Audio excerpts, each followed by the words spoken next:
നമസ്കാരം. National broadcasting news India news update. നാഗ്പൂരിൽ അറസ്റ്റിലായ കേരള യുവാവ് ഡാർക്ക് വെബ്സൈറ്റിൽ സജീവമെന്ന് ATS.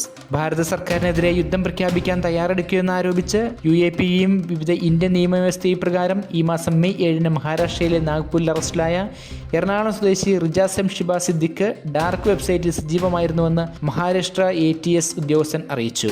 ഇന്ത്യൻ സൈന്യം പാക് അധിനിവേശ കാശ്മീരും പാകിസ്ഥാനുമായുള്ള തീവ്രവാദ താവളങ്ങൾ നടത്തിയ ഓപ്പറേഷൻ സിന്ദൂറിന്റെ റിജാസ് ഇൻസ്റ്റഗ്രാമിൽ പോസ്റ്റ് ചെയ്തിരുന്നു. മെയ് 11 എറണാകുളത്തെ വീട്ടിൽ നടത്തിയ റെയ്ഡിൽ നിരവധി രേഖകളും കണ്ടെടുത്തിയിട്ടുണ്ട്. ഡാർക്ക് വെബ്സൈറ്റിൽ ഉണ്ടായിരുന്നുവെന്നും ഭീകരമായ ആശയങ്ങൾ പ്രചരിപ്പിച്ചെന്നും അന്വേഷണത്തിൽ കണ്ടെത്തിയതായി ATS വ്യക്തമാക്കി. അദ്ദേഹത്തിന്റെ ഡിജിറ്റൽ ഉപകരണങ്ങൾ സൈബർ ഫോറൻസിക് പരിശോധനയ്ക്ക് അയക്കും.